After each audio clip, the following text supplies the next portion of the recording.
Won't that be the fight back of this race? Yeah, when you consider where they were. It was so long ago that they had their issues, and I can't even remember what their issues were. MGU. So both Toyota and Porsche have had an electric hybrid motor problem.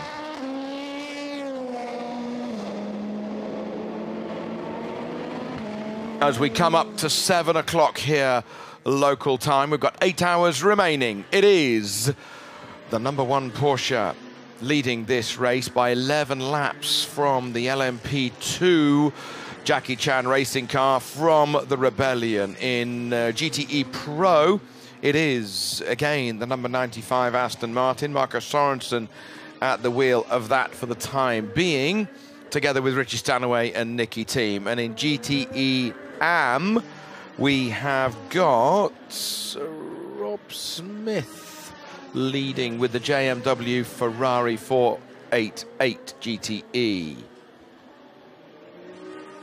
If you're wondering what has happened, if you are joining us to the Toyotas, well, one of them continues to go. That was Sebastian Buemi. He's some laps back after the problems that they had with replacing the front hybrid system in between the front wheels.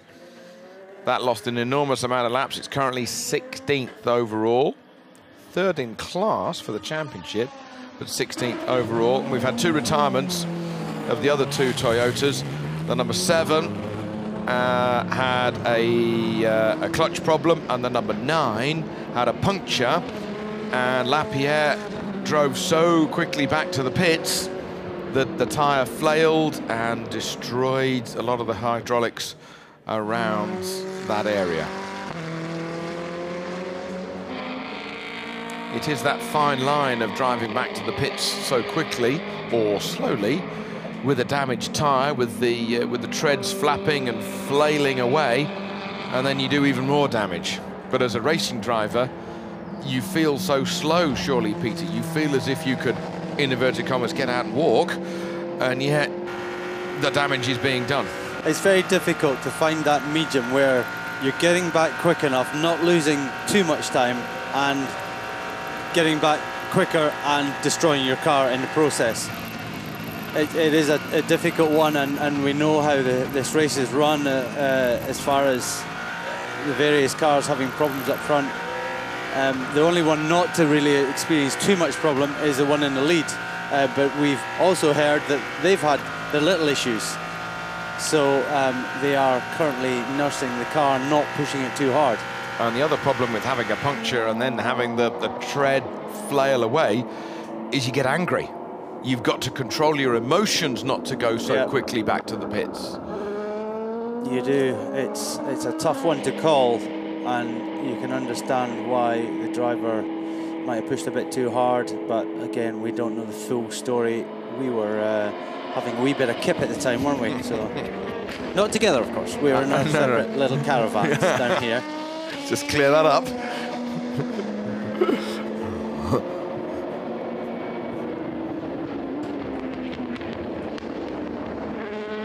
I do have to say, when I came out of my little caravan this morning, you could hear these Gibson V8s howling down the back straight out of Tertre Rouge, and it is quite a noise with all these LMP2 cars. The LMP1 cars, they don't make much noise. They whisper away. I mean, obviously no Audis here that are nigh on silence. The diesels now no longer part of Le Mans. But yeah, there you have the 2 Porsches still running quickly. Timo Bernhard in the one behind, Neil Jani in the one in front. 17 laps between them, though. So Timo Bernhard 17 laps down on Neil Jani. Who's running quicker right now? Who's into Neil Jani, I think, has just made a stop, so he's on his out lap anyway.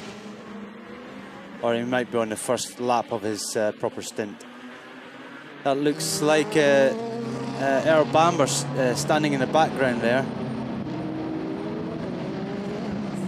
helmeted up, so I guess we're going to get Timo Bernhard in fairly soon, and Earl Bamber is going to get in the car.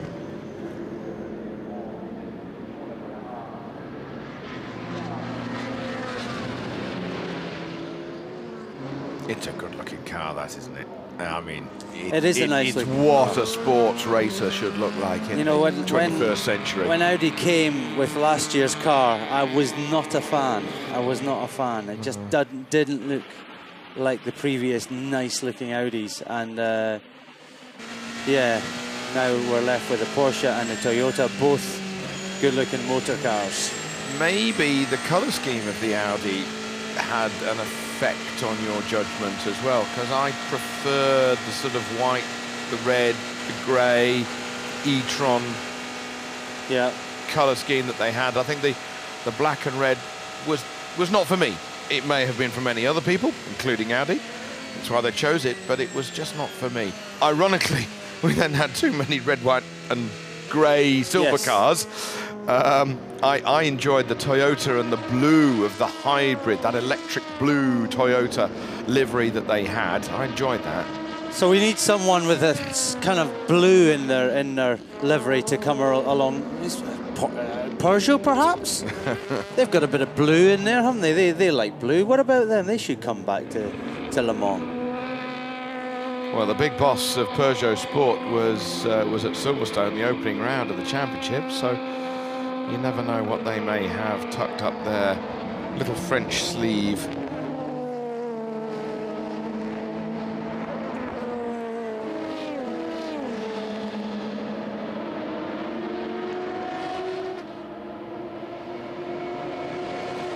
So we're looking at the sister car to Hoping Tongue. That's the 37 car. Where are they running? They're down. That's Alex Brundle at the wheel. 2, 6, 7th in class.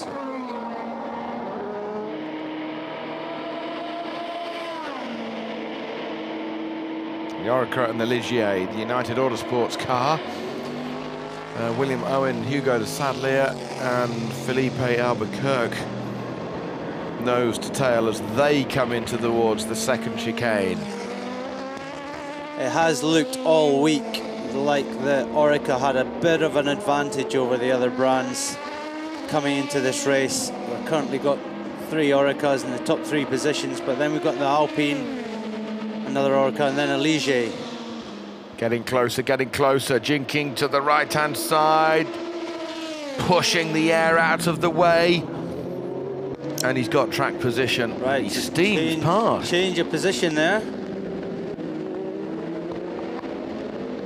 Of course, Philippe Albuquerque, you would class as the pro driver. Tor Graves, next one up is probably the silver or bronze, I'm not sure. Tor Graves is a silver. The gold is Hershey, and the platinum, as you are, is Jean-Eric Verne.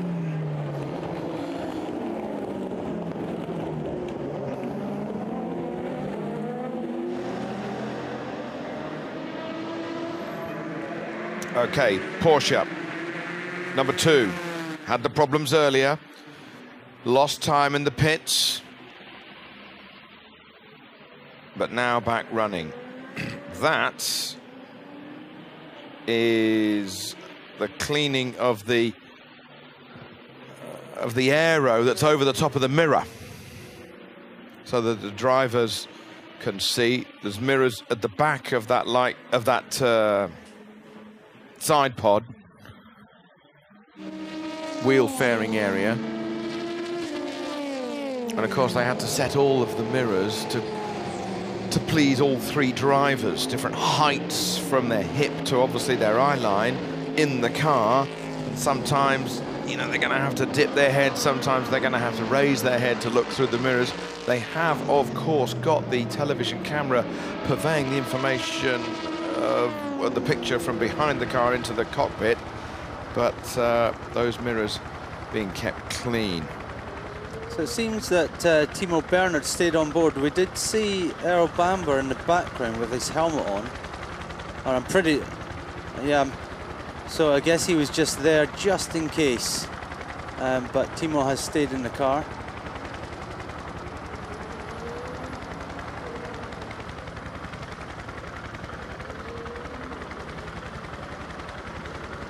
So Alex Brundle now closing up to Tor Graves, looking for the overtake. They've got the 49 car in the way.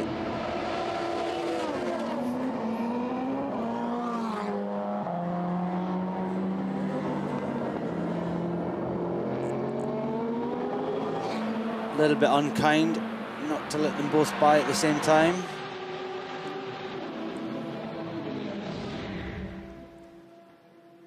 Good run out of Tete Rouge, wasn't it? Good run. And the job was done almost before the end of the trees. As he's losing a bit of speed. See, Tor there in that instance should have just slotted in behind and taken the slipstream, but he just carried on in his normal line.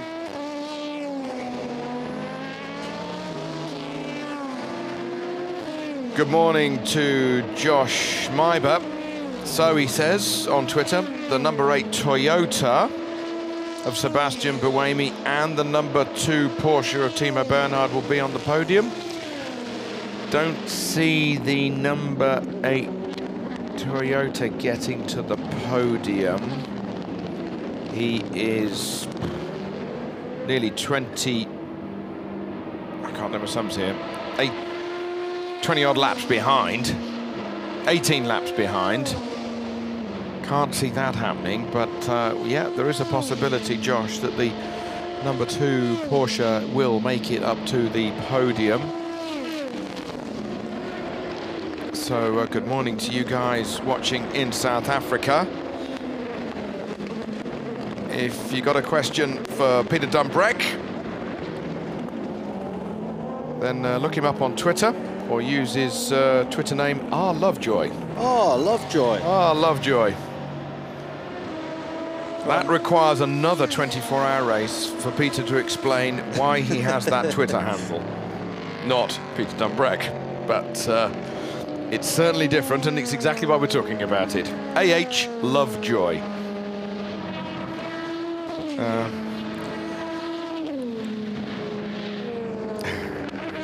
So now we've gone halfway down that avenue. You're going to have to tell us. And you're going to have to tell it to an international audience as simply as you can, Peter. Because right. It's a long story.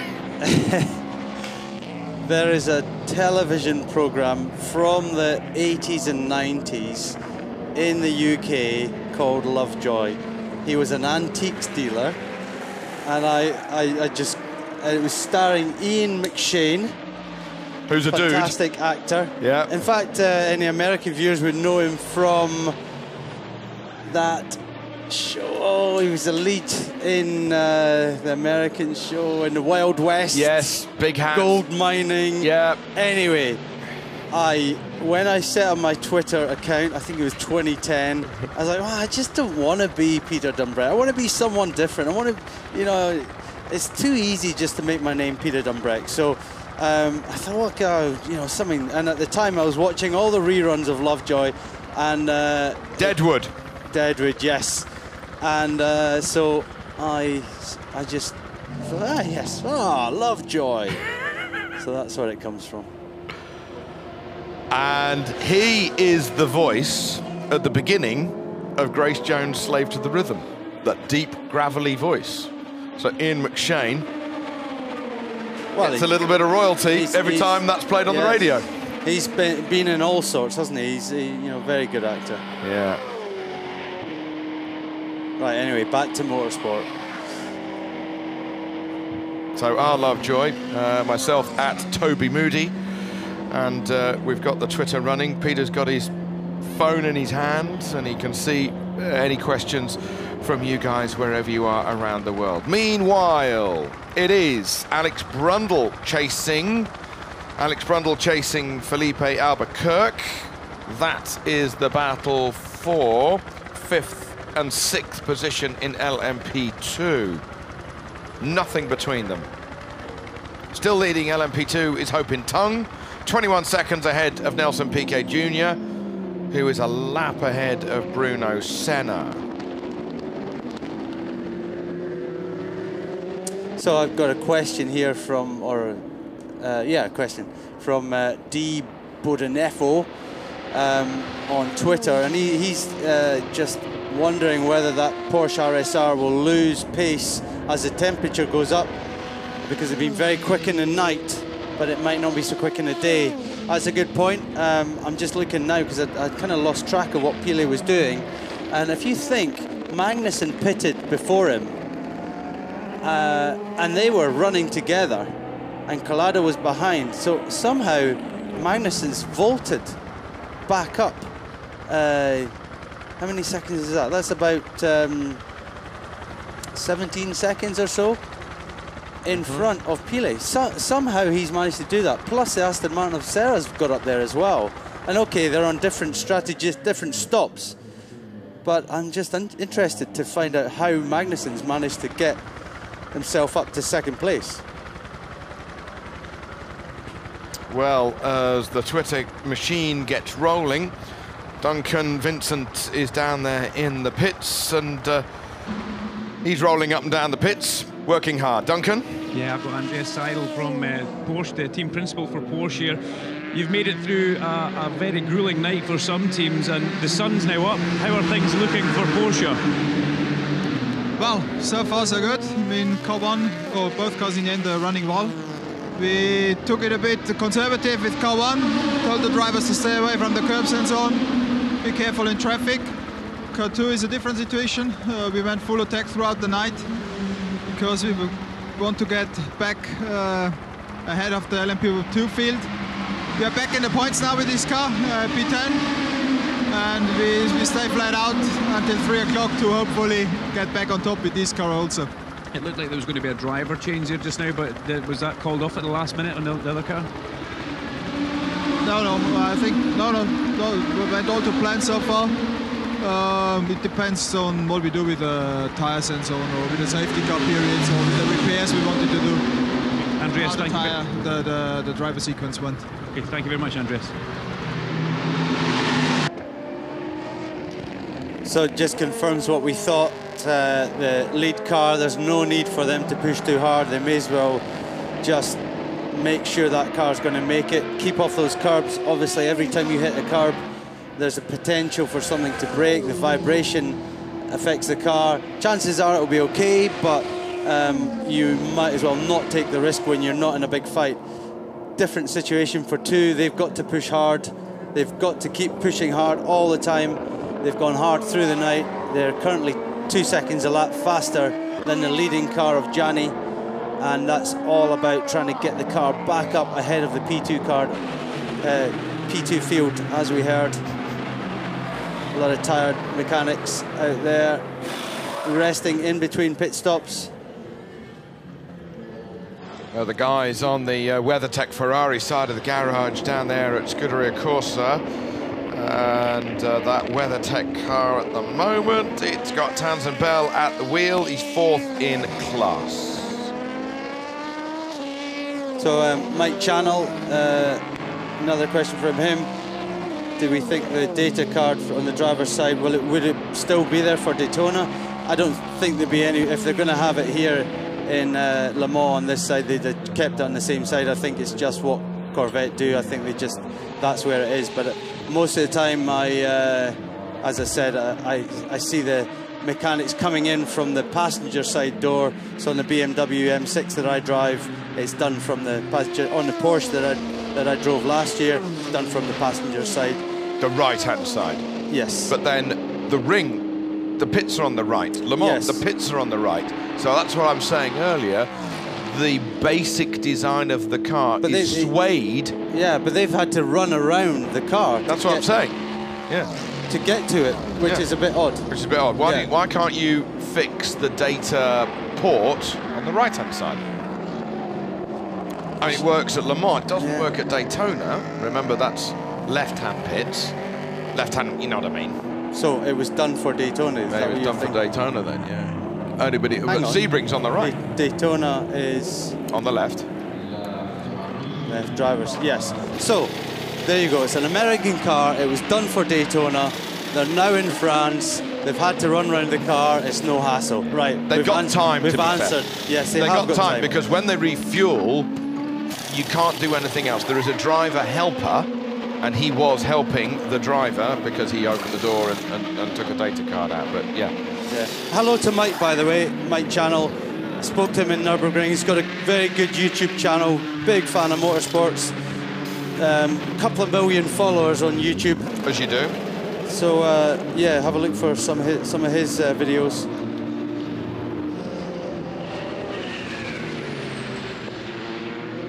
Look at that sunshine glaring into the eyes of the number 8 Toyota, the number 8 Toyota that had those problems about 12 hours ago.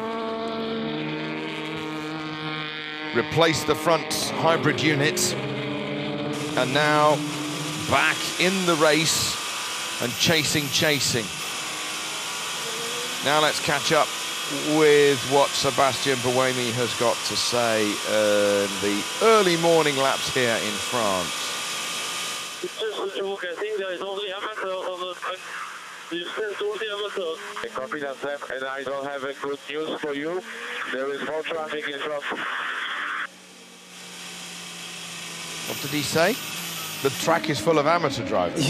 Yes, I think he's pretty frustrated. He's had a hard night. He's disappointed about the car having its issues earlier on. Of course, he was at the wheel when they had their problems.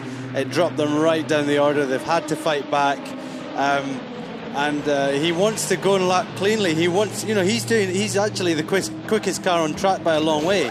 3:19 that last lap. But he's just frustrated because he can't get any clear laps, and he's saying that there's a lot of amateurs driving the P2 cars and the AM cars, but there's also a lot of very fast guys out there as well. So he's got a mixture. Just I think frustration and tiredness creeping in there.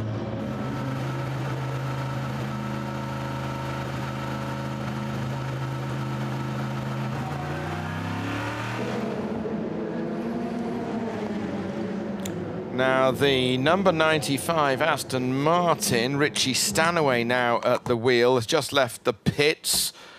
And as you say, Duncan, that's quite a bit of damage that they've had there. Let's hope that they're going to be okay. Yeah, interesting to see how that one pans out. I'm sure it's warming up. It's warming up down there in the pits, but we'll come back to you, Duncan, about that later. You're doing a good job, Bruno. We're doing a good job. 2 more seats on this tire.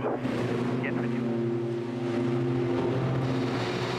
So Bruno Senna, another 2 stints on that tyre. He's done a good job. He's brought the car up to 3rd place. It's currently running 3rd place behind the sister car, 13 of Nelson Piquet Jr. We're looking at the Danish part of the Aston Martin crew. Sorensen talking to Jan Strubel, I think his name is.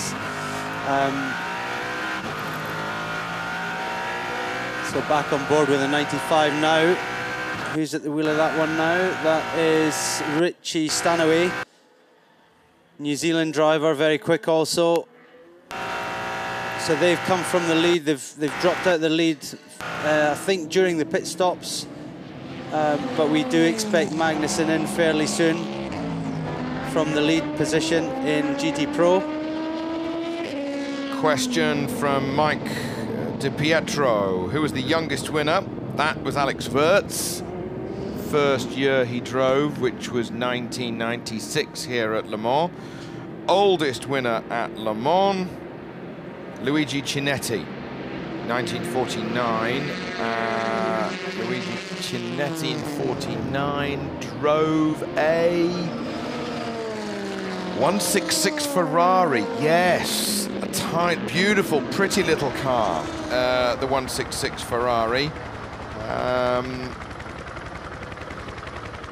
They drove those cars on the Mille Miglia.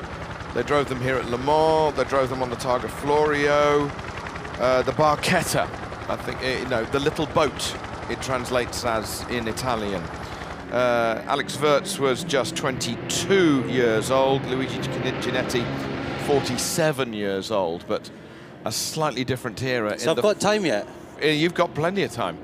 But a slightly different era in 1949. It was the first race after the war. 22 years and you go and win Le Mans, your first time of asking. Christmas was happening in June, wasn't it, for Alex Wurz? Yeah. Another interesting question from Raul Meza. He's asking why no Lamborghinis or Nissan GTRs are here.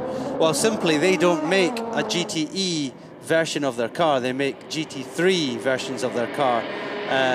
There's some slight differences. Pace-wise, there's not much in it, but effectively these cars out here are all manufacturer-backed, and they're a little bit more slimmed down, let's say. They've got carbon brakes. There's no ABS in these cars, whereas GT3 cars have got ABS. They've got different. They have to follow stricter rules. They're a bit more like an actual road car. These cars are a little bit more like race cars, effectively.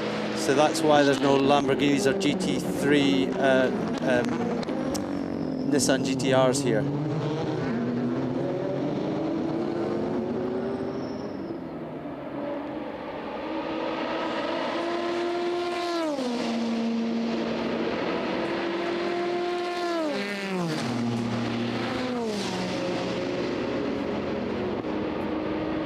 There you have the number 65, the GTE AM. Driving that at the moment is Balzan. That's all they call him, Balzan. Alessandro Balzan, sharing that car with Christina Nilsson and Brett Curtis. He rattles it into Indianapolis. Stars and stripes on the roof of that car.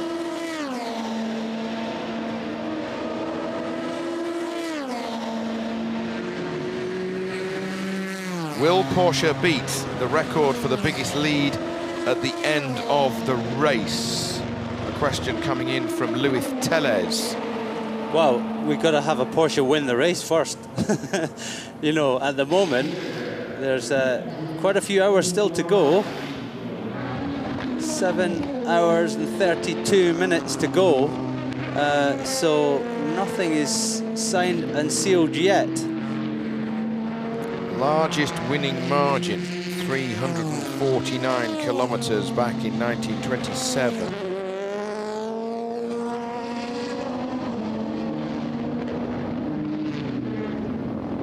Well, at the moment, let me do my sums.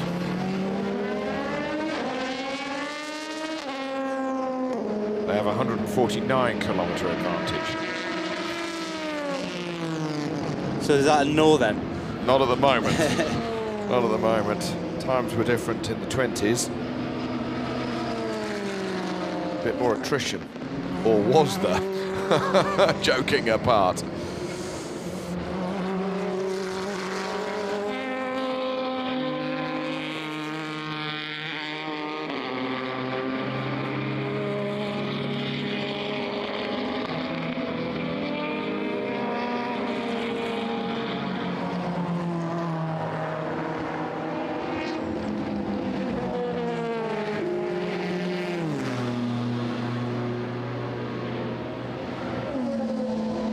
Well, here at Le Mans, the shadows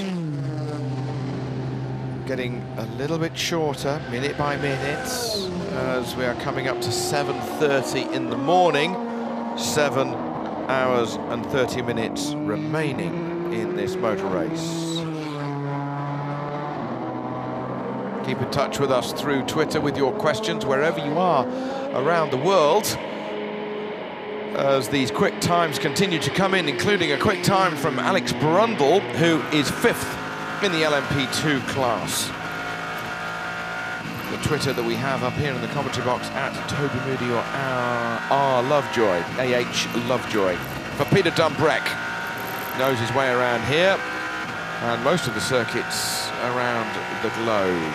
I'm looking at some of the questions. Some are very difficult, actually, and require some research. Go on, then. Well, some of the easier ones, maybe.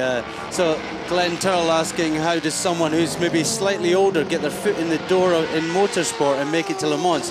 Depends. If you want to be a driver, or if you want to be a technician on a car. As a driver, I would say be a technician. Because it's really tough being a driver. You know, you've got to start, you basically want to be starting when you're young enough to do karting. You've got to have so much money behind you nowadays. I had a little bit of money behind me when I started, but I don't, if I had to do it all again now, it's just so difficult. You just need so much money. There's younger drivers out there with big budgets, either sponsorship or family money, and it's really hard to make it. So I would say come in, do a bit of studying, and come in as a technician on a car, mechanic, and work your way up. As Lena Gage did, we've been speaking to Lena Gage yesterday, the #1 engineer on the Audi of Fassler, Lotterer and Trelaway, winner, multiple winner here at Le Mans, moved over to Bentley now. You know, that's the thing. Her future just gets brighter and brighter. She can continue in engineering for many years. As a driver, you hit 40 and it gets more difficult and more difficult and more difficult, to the point where there's not that many 50-year-old drivers around anymore. Not that they're passed away or anything, but they've just retired.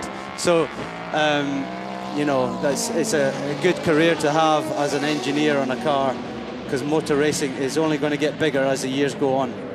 Marco Sorensen in the back of the Aston Martin garage. He's currently with that car 4th in class, but the top 3 in GTE Pro covered by less than 20 seconds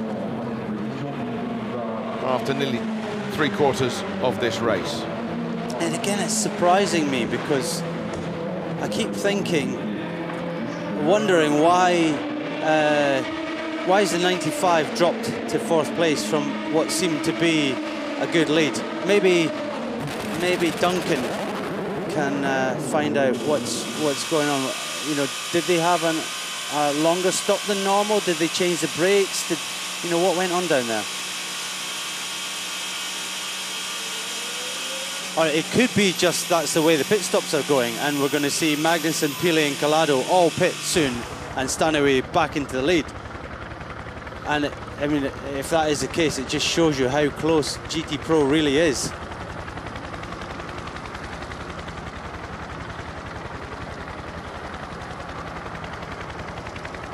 Just look at the difference in speed. And those GTE Pro cars are rapid. So just looking down to the 3rd place in P1, well, he's actually 15th overall, Sebastian Buemi. We know he's pushing on, he's frustrated in the car, he's just done his fastest lap. Now he is very close to Mike Conway's overall fastest lap in the race, which is a 3:18.694, and Buemi's just done an 18.848. So he's pushing on. We heard him on the radio not long ago complaining about the lack of driver skill, let's say, on the circuit. He's frustrated, he's getting blocked when he feels like he's on a good lap. You know, that's all he's really got in his mind now. He wants to set the fastest lap, he wants to do the fastest stint, because he knows he cannot win the race, so he's going to just do the best job he can do. Over the public area, over the little village that is immediately above the paddock, the Bugatti circuit over to the right-hand side that's been used for drivers' motorhomes and other parking areas. That Bugatti circuit, the short circuit here in Le Mans, peels off to the right there, but it's the big Le Mans Circuit de la Sarthe that is used just once a year, sometimes twice a year if there is the historic Le Mans that takes place in the middle or towards the end of July. but otherwise it's this circuit just used once a year. Look at that classic view of the trees on the exit of Tertre Rouge. Now down this Mulsanne straight. On board again with the Aston Martin, number 95, Richie Stanaway at the helm, within 6 seconds of Patrick Pilet, who leads this class. 6 seconds covering the top 3 in GTE Pro. So Magnussen has just pitted from the lead. So as we saw last sequence, that he was slightly out of sequence with the other guys, and he is the first to pit.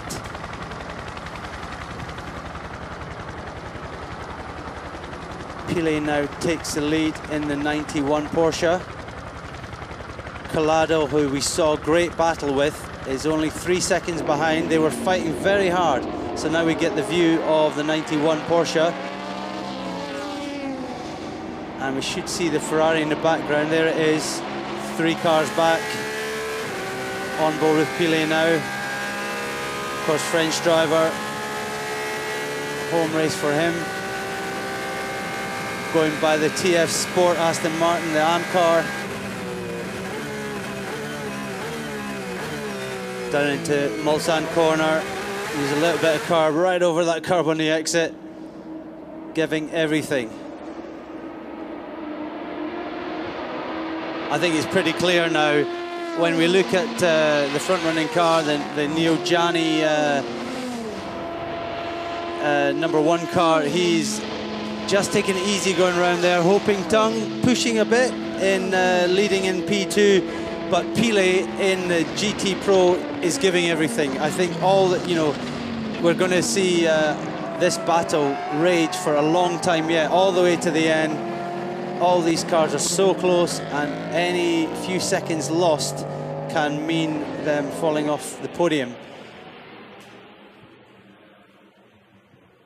How close is that? Well, it's time to catch a few Zs for a lot of these mechanics. There's a good friend of mine who has worked many a Le Mans as a mechanic, and he would say, you know, he'd be up early. He has to do the warm-up, remember, as a mechanic on Saturday morning, and that warm-up means you've got to be in the garage at 7, half 6, 7 on Saturday morning to do the warm-up at 8:45, which is 3 parts of an hour.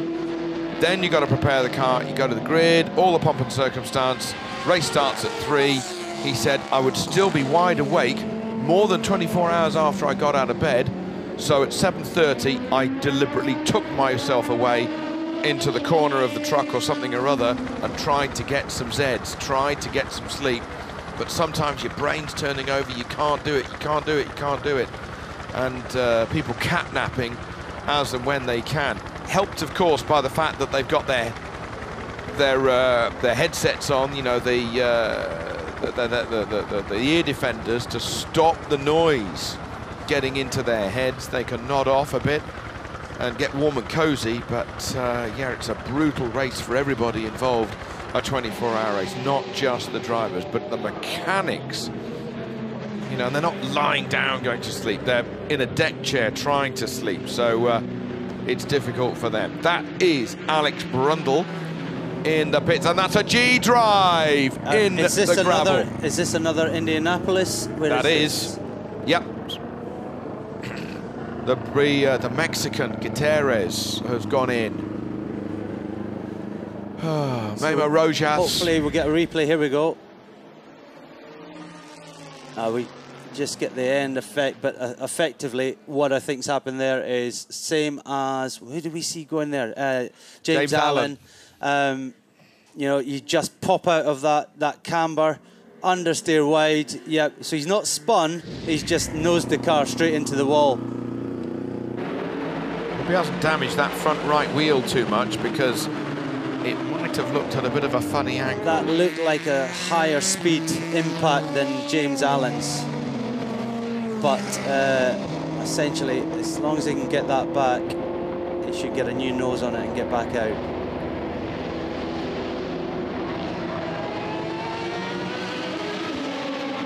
Into the Porsche GT garage. Fred Makovici there, just going through the data. Makovici, who is regularly in the World Endurance Championship, sharing the car with Richard Leitz, who he is sharing it with this weekend, but it's Patrick Pilet who joins them as the third driver. At the moment in the World Championship, Leitz and Makovici fifth.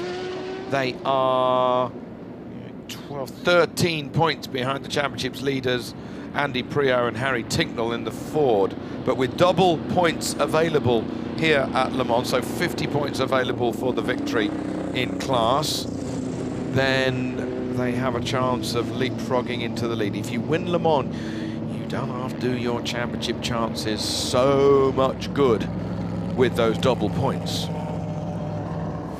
for a 24-hour race over the normal 6-hour race. So the 22 car, they were well down the order anyway. They were 46th position, trying to fight back from an earlier issue. It's a little bit deja vu down there. That same yellow zone all the way from Mulsanne all the way through to Arnage, effectively. Long yellow zone, slow zone. So these cars sitting at 80 kilometers an hour for a long time. It will be over fairly quickly though, because that car has been pulled out of the gravel. They've had a bit of practice up at that corner now, those marshals.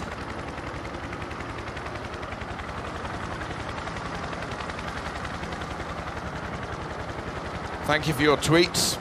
The power of the 24 Hours of Le Mans app, or whichever station you are watching us on, whether or not it's south towards South Africa or in Canada very early in the morning. Parker Smith, good morning to you there. A very early, oh, in fact, it's a very late good night, should I say. What's the average cabin temperature inside an LMP1, LMP2 car, asks Claudio de Souza. It's very warm indeed, isn't it, Peter? But they have a limit. They have a limit of 32. Can't be more than +7 above ambient. So we know I find that an odd rule, because surely it's got to be more than 7 degrees Celsius above ambient. A lot of the cars run aircon, most of the cars in fact, but we know the Toyota doesn't have aircon. Porsche does, P1 car, the Toyota not. But it must have very good vents to keep the drivers cool enough, otherwise they would be pulled in. Each car has a sensor, a heat sensor inside the car, so that the officials know how hot every car is, so that they can control it. And if one car is getting too hot, they'll get a warning and they'll say, you've got to do something. So it's not new to them. All the manufacturers, all the teams know that they've got to control that heat, and they'll have the air circulating through the car. So it's not too bad. We're not seeing, even in the heat of the day, we're not seeing drivers falling out of the car in heat exhaustion, which, you know, I've seen. In fact, I've done myself. You know, I've done races, Suzuka 1,000 kilometer in Japan, when the outside temperature is high in the 30s, but humidity is also, that is the biggest killer, is when the humidity is high in the 90%, above 90%, and Malaysia being another one where it's so tough to be able to breathe this hot air in. So all these drivers, I think in today's day and age, it's a lot easier than it used to be. As we have the number 38 Jackie Chan car into the pits, that is the leader in LMP2. Leading LMP2 is Hopin Tung. He gets out. Driver change to Laurent. Thomas Laurent. Huge opportunity for Laurent, on the verge of winning his class in his first ever Le Mans 24 Hours. And being on the podium overall. And let's not say anything that could happen elsewhere. My goodness me. Here is the leader of this motor race. It goes underneath the trophy that the team took home to Weissach last year. Goes down to the garage. It's about 2/3, 3/4 of the way along the pit lane. Stops absolutely on point. Clean the mirror area. this photographer in the white helmet always takes a photograph at this area of the car. He's filming. He's filming underneath the car. Is he taking photographs and filming for the team rather than for the press office? He's the Porsche regular photographer for the championship. Well, and he always takes a picture at that corner. I think he'd be pushed away by the mechanic otherwise. Yeah, but the mechanic will let him do it because the management need to look under the car or something. Exactly. Are they can't be photographing pickup or any muck that's caught under the car because the mechanic would get it out. But he's part of the team. He's just dressed not in Porsche kit. Yeah, he's dressed as a photographer, yeah. Yeah, every team does have its official photographer, official PR. Gives them access to the garage. Now this is the number 22 G Drive. It went straight on a moment ago, but it was Gutierrez who went straight on. And oh dear, all those stones clattering away. So we're hearing from Duncan in the pits. That car is now in the pits getting its nose changed. What's happening, Duncan? Yeah, they're going to be getting the nose from the Evel Knievel car, which is parked in the garage next to it. A spare nose will be going in. It's not going to look pretty, but it will be effective. I'm not using the Bonnie word this time. But I come in with a lot of damage in the front right. Driver's still sitting inside the car. They've got the nose cone off it. They're basically taking all the stones out of it. And he will be coming back out. So it's going to be orange predominantly with a white and blue nose. It will stand out. So, and that nose, Duncan, has been used already. So why have they taken it off the Dragon Speed car? What's wrong with it? That's a good point, Toby. It looks like there could be little new winglets put on it, whether it was broken in a previous stint and they've replaced those winglets. But yeah, it's a very second-hand looking nose, as in dirty. It doesn't have any bashes, any cracks in it now, but it's been very much used. So fabrication at the back of the garage have actually mended that nose because they're short of the main structure of the nose itself. So as Duncan says, they put the winglets on. It's still big money, Carbon fibre is very expensive. Oh yeah, definitely. And you can't make it yourself, you've got to buy it from Orica. So you can mend. So if you bought one and you've got a little bit of damage, you can mend it and have it repainted and it's all good. But some of these shunts are fairly substantial, so they need to buy new noses. So there will be spare parts here, but we've seen quite a few cars nose into the wall. So yeah, parts are running low now.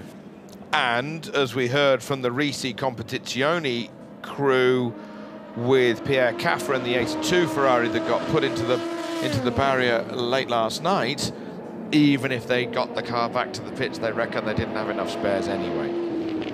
Yeah. And of course, you can't bring 3 of everything. You just can't bring 3 of everything.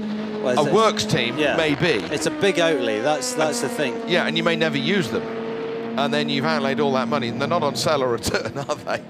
And you can't say, oh, well, we'll sell them back to the factory in December, because they're out of date, because there's a new car. So interesting situation. Piquet and Senna of the Rebellion team have kind of led this race for a long time in P2, and now Ho Pin Tung has done a great stint in the 38 car, handed over to Laurent. The other driver in that car is Ollie Jarvis as well, and they have taken the lead of this P2 class. And it looks like it's on merit as well. So they've done their pit stop, they're back out of the pits and they're still in the lead.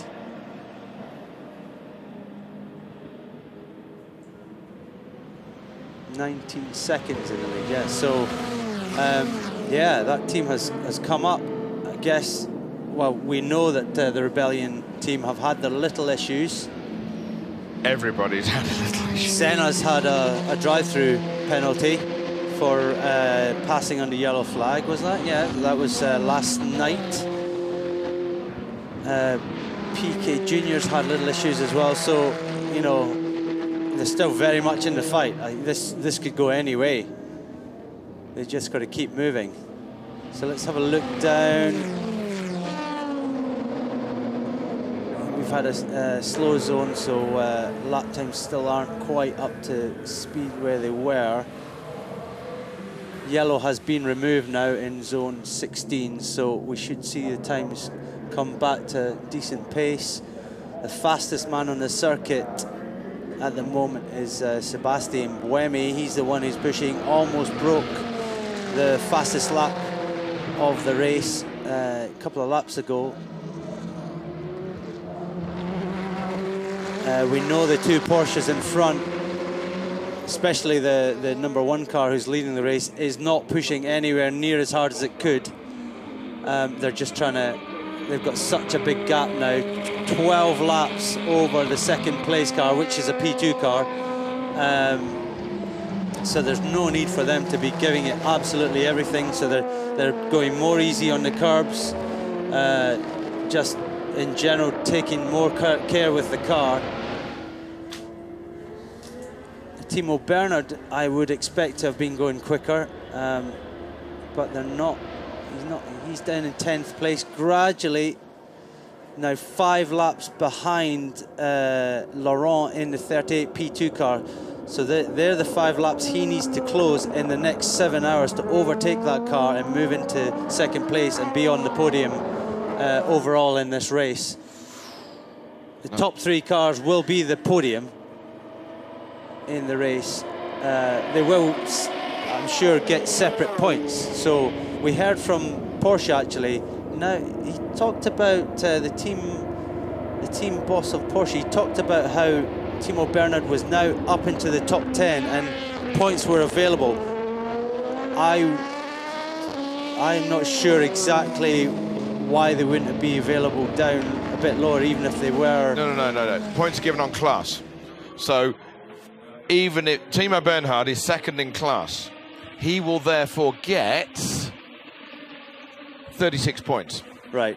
Even if he's 10th overall, 20th overall, or 59th overall. It's in class. Yeah, he just made it sound a bit different because he said, oh, he's up to 10th now, so he's back in the points.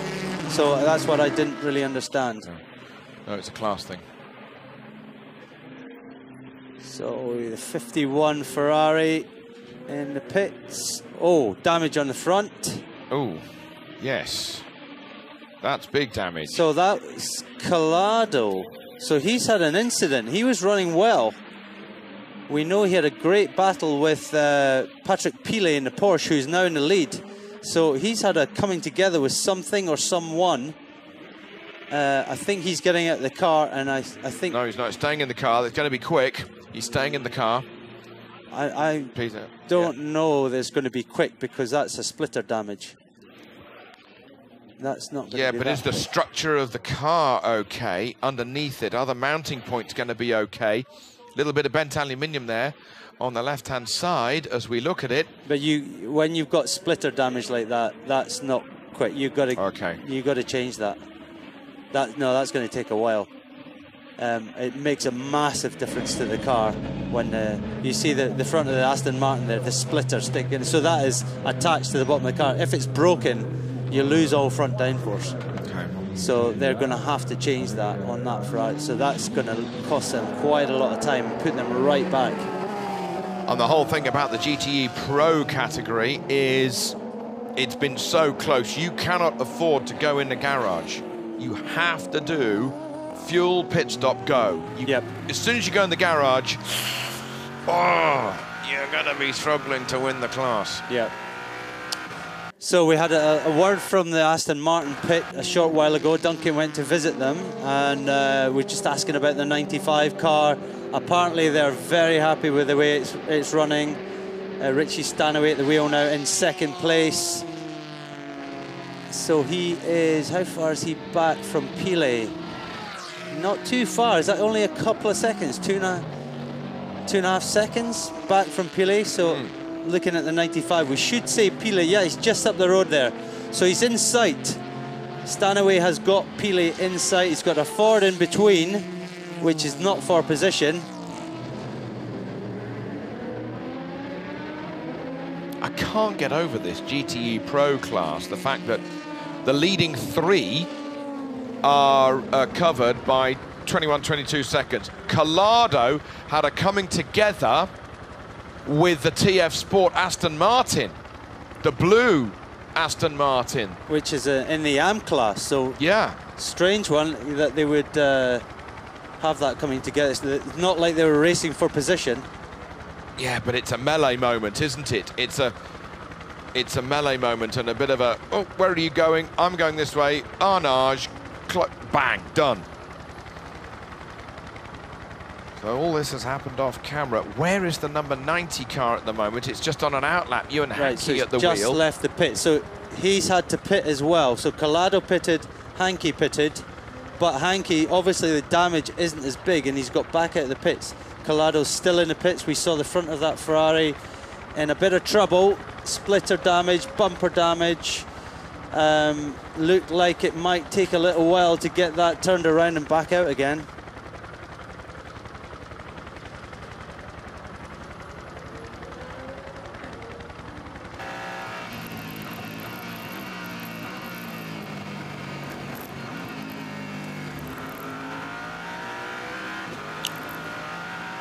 So back on board with the 95 Aston Martin.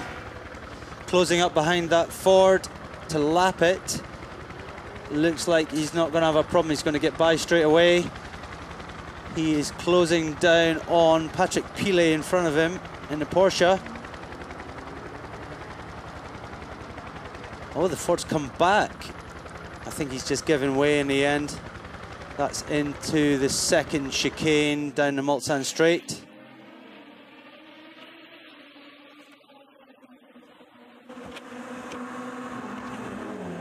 So I think we've got Duncan in the pits with Rob Bell in the driver of the 90 car.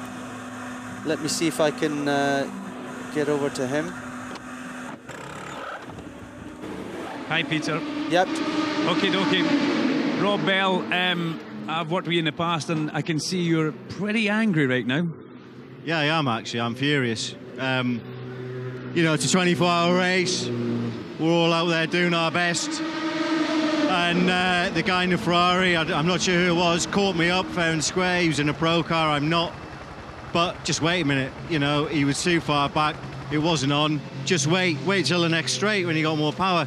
So, you know, his head's up his backside. And, you know, it's cost us a lap probably, and maybe him the same. It's just, you know, stupid, absolutely stupid.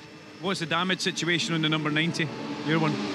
We changed the rear diffuser, so that was a minute or so, 2 minutes in the box, and then we're back out again. But, you know, look, it's just stupid. He made a mistake, and that was it. Okay, thanks, Rob. Thank you, Duncan. Right, so that's pretty clear then. Yeah, Rob Bell not really very happy with James Collado. He reckons he's lost a lap. Well, I'm afraid James Collado has lost more than a lap. So he will be spitting with that one. Getting notification about the guardrail needing repaired in zone 16. So there's been contact into the wall there. I wonder, I'd love to see a replay of the Collado and Rob Bell incident. I wonder whether we've got that. So there's the 51. As I said, it's a bigger damage than first thought. The underneath of the car needs repair. The splitter, unfortunate, and as we heard from Rob Bell, avoidable. So 91 car, the leading car, is now into the pits. Patrick Pilet at the wheel. Fred Makaviki getting in now. Great stint from Pilet, brought the car right up. Richie Stanaway, meantime, in the 95 Aston Martin, takes the lead in GT Pro. And the third place Ferrari of Davide Rigon. The 71 car is also into the pits. Very close battle in GT Pro, probably the closest battle going on at the moment in the motor race.